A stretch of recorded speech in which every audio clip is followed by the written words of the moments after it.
So welcome to Challenge the Road and the CTR Vantage. What a noise. Does drive well.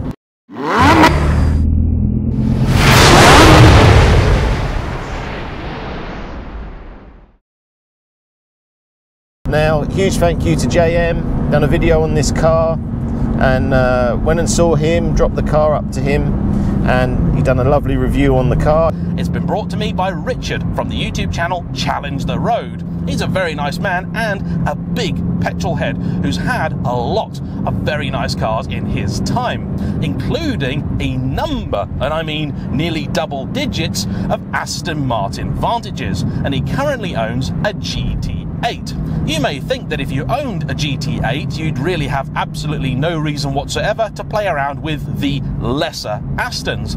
But he, like me, agrees that sometimes bigger, louder and faster isn't always better. And there is a lot to be said about the original 4.3 litre Aston Martin Vantage, which launched, can you believe it, 17 years ago. Much about the video, we actually went for lunch, we had a nice lunch, come back. I was pretty confident in the car, and yeah, he said it was sensational. So from there I've had a lot of calls about the car. The green one sold, I've still got the blue one here. It's not quite finished yet, I'm still sort of tweaking a few bits. I've got a bespoke exhaust arriving.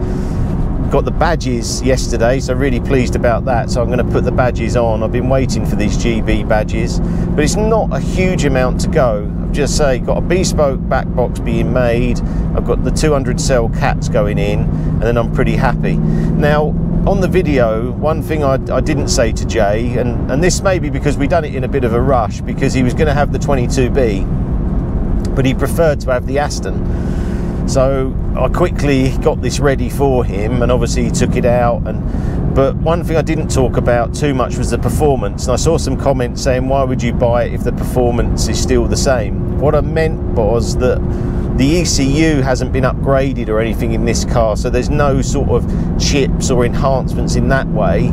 But the 30 to 70 time of this car is exactly the same as the GT8. So by having the lightness, you know, taking out that 175 pounds of weight, freeing up the back exhaust, the air filters, all the other bits, I'm recording the same 30 to 70 time as a GT8. It doesn't feel obviously as torquey as a GT8, and I am noticing that, but the actual performance benefit of taking weight out the car is huge. But this is third, it still wants to go. So yeah, so I was really pleased with the video, because obviously that's our first attempt, and the cars are only going to get better and better. But I did love that green one, and to sell it was a bit of a wrench, to tell the truth. I don't know how I feel about it. I have to make another green one basically, but it did look stunning in that green, and with the bronze and with those DBS alloys, it just looked fantastic. It's interesting because I've just stepped out that 993 and now I'm in the Aston, and it feels just as good, if not even better, than the 993, because it just flows with the road. And 993 does as well, but this feels so solid, so connected. But I say, this journey of the CTR Vantages that I was doing was because of those retro 911s. The brakes feel better in this. Because of those retro 911s, I wanted to make like an Aston one, and yeah, it's going really good. I've enjoyed it so much. The evenings and that, just working on that car, working, changing bits, doing bits. I mean, this section of road here is very bumpy. You feel it, and it's still got control, and then you're braking and ABS slightly coming in. But the nice thing with the Vantage is it's all under control, and you can just play with the car at just a nice speed. Again, not even really doing over 60 mile an hour, we're just playing with the car and just enjoying the noise, enjoying the steering, the suspension, the whole feeling of it. And this blue today, I just haven't had many sunny days, but it's absolutely fantastic. It looks mega. One thing we're changing, gear knob. I had 2 or 3 of them to get this one with the digital, but can't quite get it as I want. So I've got a plan on that. I'm going to I've got an aluminium and leather sort of quite a classic gear knob coming to put on here. Should look much better. But yeah, I've been really happy with the cars, and I miss them. If they go away to have stuff done, like this has just had some mud flaps done and a bit of detailing from Matt, and I just miss it, and it was interesting going in the 993 and then thinking, oh, will I be able to get near a retro 911 with these Astons? Yes, I can do it. Can I surpass them? Maybe not. They're just different cars, because obviously the engine's in the front and on the Porsche it's in the back. I love the noise of that Porsche, and when it gets going and you change up, there's like a tone that sounds fantastic. But again, I'm working more and more with the exhaust, with the manifolds. This feels more like a Spitfire plane. It's like bum, bum, bum, bum, whereas the Porsche feels more, I would say elegant or cultured. I don't really know the word, but it feels maybe more engineered. This feels a bit more like a sledgehammer. Bang, there you go. Have some power, have some V8, But yeah, it's been fantastic response since the JayEm video. I've had lots of messages, and the other thing was, the controversial thing was the lights, because I was concerned about that. I actually really like them. I mean, especially from a driving point of view at night, they're fantastic.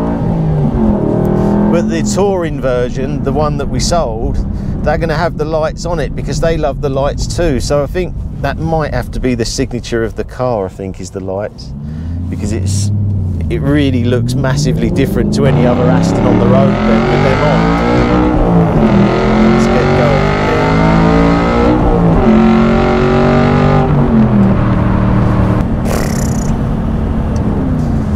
So yeah, so the lights, I know it divided opinion, but it does look good, and you need to see it really. I think until you see it, I mean, these ones are slightly smaller. The first ones I had were too big because I was told that was the size, but it wasn't actually the size. But these in the smaller size do look great, and as I say, at night they throw so much light on the road, which is what I want when I'm out driving.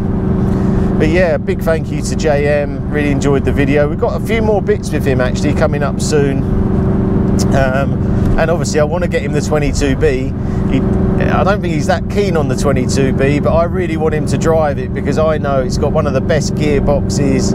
It's just alive, but obviously we need the weather to get a bit better because that 22B is an animal and it doesn't take any prisoners. If you're slightly off, then you are off. So you've got to be alert and you've got to be really on it with that 22B. And he's got some great roads up there, so it should be a really interesting review, because obviously I can't keep saying how good it is all the time. It's nice if someone else does. Right, let's just wrap it up down this little straight down here. There's so much grip with this Aston. Roundabouts are so much fun. Right, please like and subscribe to our channel, and I'll see you soon.